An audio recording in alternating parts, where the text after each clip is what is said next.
Hello, I'm Karen, and in today's video I'm going to be sharing with you the origins of crochet according to the crochet code that I found.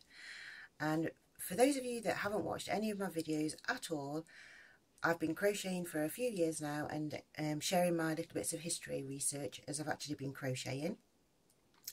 And I actually found a code while I was actually searching for the origins of crochet. And if you haven't watched any of those videos, it starts off with Donald Trump Covfefe Decoded, which shows you the basic code. Then move on to Clarence House, which is actually showing the royal family using the more advanced version of the code, because I do believe it's actually royal. Then I've done the granny square and the clock, which is actually showing you how the granny square is the same measurement as time, which is also a really important part of my research.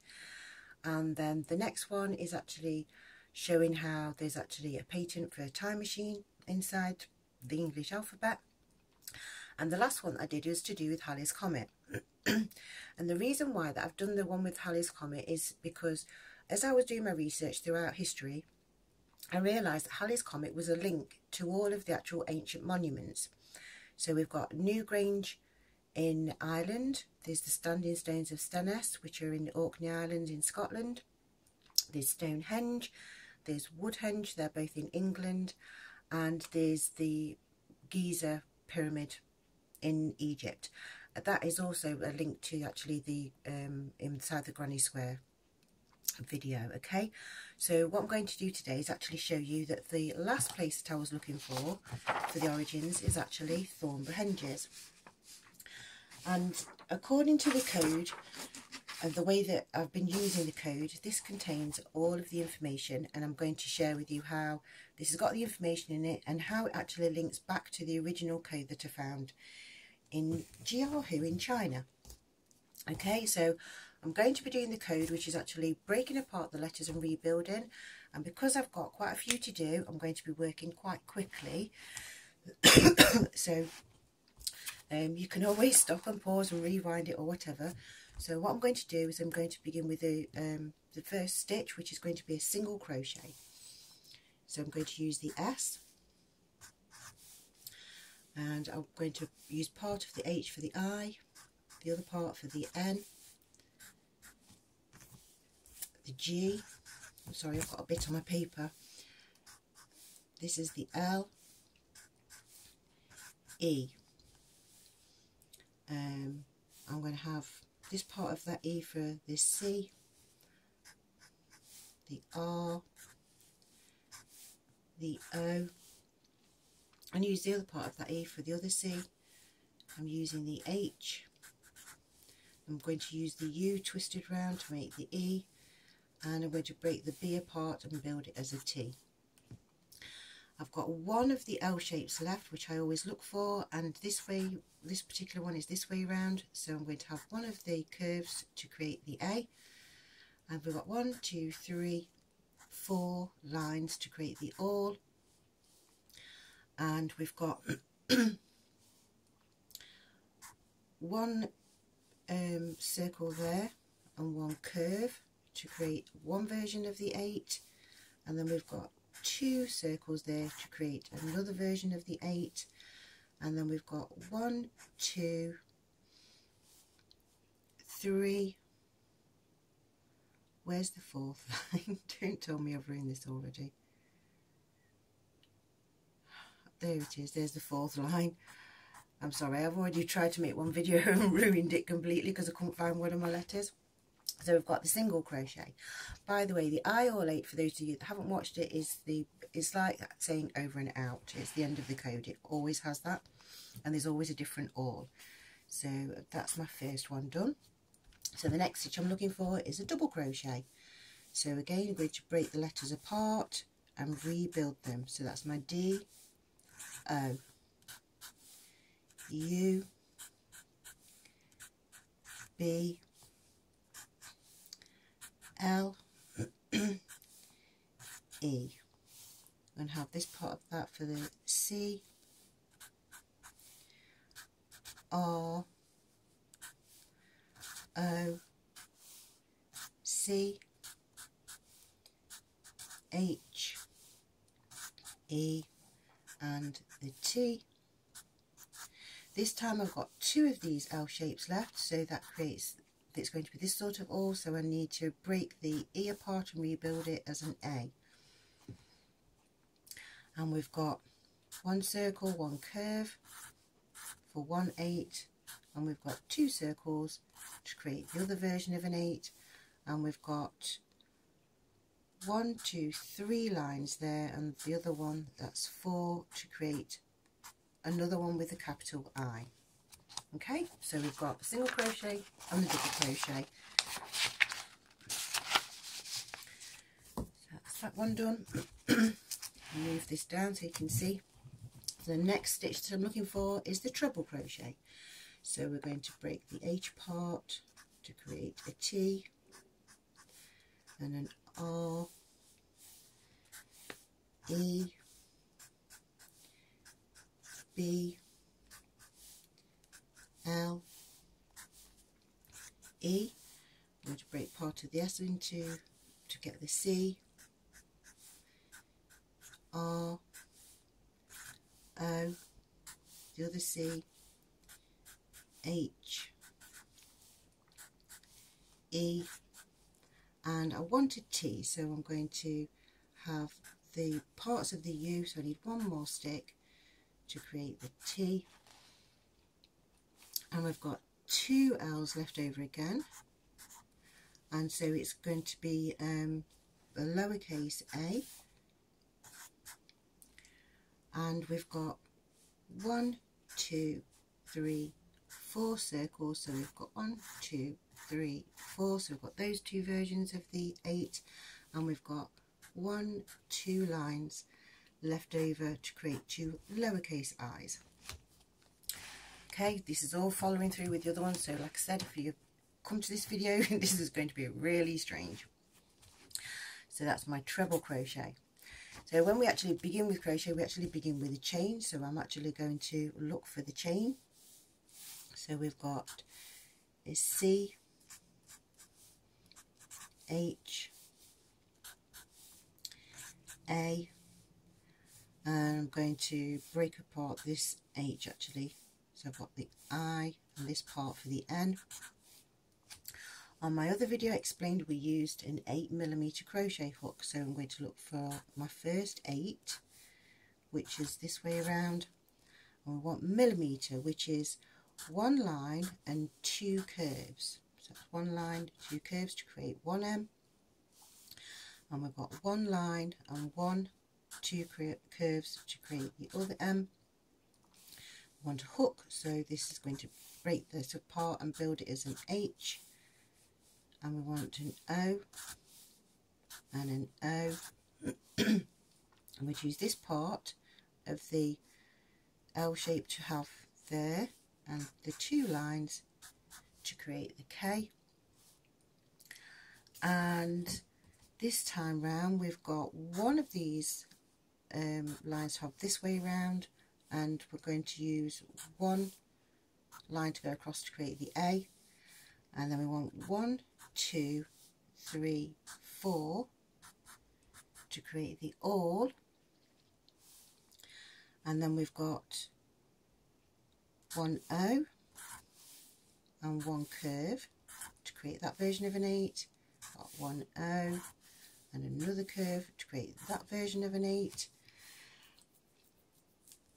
and then we've got 1 2 3 4 lines to create the capital I. So now we've got the chain with the 8mm crochet hook. And like I said to you in the beginning of the video, we're actually looking for the origins of crochet. So far this has got all of the stitches, and it's just nice just to make sure. So this one we're going to have crochet to start off with. So I'm actually going to break off, let's see, and we'll just start off with this there and have that for my C, and we've got the R, O, and use the other one for the other C, H, break this part to make the E, and this one to create the T. So I'm looking for origin. O, R, I, G, I, N. I'm going to have the S because it's crocheted origins. And this leaves me with one of these L shapes to be able to put this way around to create the A, and I'm going to have one line across to create the, so it's capital A. And I've got 1, 2, 3, 4 to create the all. And on this one's one of those ones that plays a trick with me, because what I did is I did the O and the U shape to create an 8, and the O and the U shape to create my other 8, and I ended up with 1, 2, 3 lines. 1, 2, 3. Now with the code you can't have more I's than you've got 8's, but as we've seen already, this one's actually using the, I'm just going to get my pink pen to cross this bit off to show you, it's actually using the 2 O's to create an 8, which leaves me with the 2 curves and 2 of the lines to create this version of an 8, which I showed you in the other videos, which leaves me with 1 I left over. So we've got crochet origins. And now we do actually have a date in this one, and not that I'm saying that this is the date that crochet began, because you'll see why when I show you. So we're going to do, this is crochet again, so we've got C, R, O, C, H, E, T, and all my other dates was BC. So what I'm going to do is I'm going to get my 2 lines, and I'm creating my B in the same way that I did the other one. So we'll use one of these L shapes to create the top part of the B, and a curve to create the bottom part, and then we have another curve to create the C. Okay, so we're left with other things. So this one here is going to take this way around to become a 7, and then we've got an O on one line to create a 6, an O on one line to create another 6, an O and the third line to create one more 6, which then leaves me with the lowercase ones to create the all. So I've got the A, and I've got 1, 2, 3, 4, 1, 2, 3, 4, and then I've got one curve there, one curve there, which I'm putting that way around, and the 2 lines to create that version of an 8, and I've got one curve there and one circle to create this version of an 8, and we've got one line left over to create my I. And this date, the 7666 BC, is also a Halley's Comet date. If we go back by using the same rules that I did on my other videos, by starting off at 1986, which was the last time that it visited, and keep using the average of 76 years. So that is linking Thornbury Henges again to Halley's Comet. So that's that bit done. I know there's a lot to do in this video. And now I've got one more thing to be able to link this all the way back to the beginning. So where did the people come from who actually began crocheting at Thornbury Henges? Okay, so with all the other ones I've always searched for the word crochet, so I'm going to give you crochet first. So we've got the C,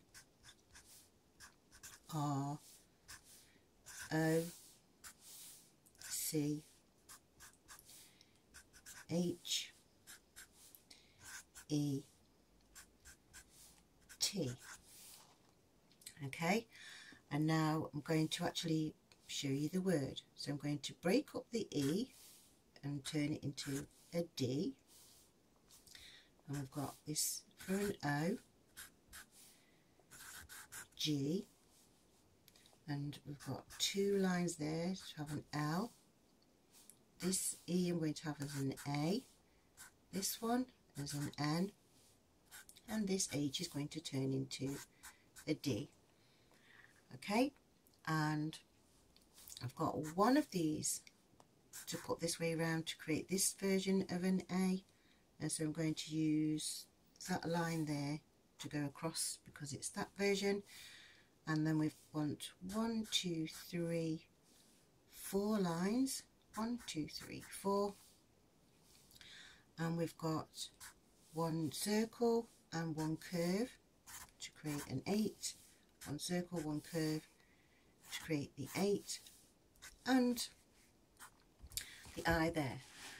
And so I know there's many of you that are going to say, where's Dogland and what is Dogland and how on earth does this link everything together? Well, what I'm going to do is I'm going to show you that if we go back to the very original set of letters that I actually found, I had an F, an L, an O, a U, an L, an S, a V, and 3 lines. Okay, and now I found these in Jiahu in China from the ancient symbols that looked, if I can fit this bit on, they looked like this. This is where I worked it all out from.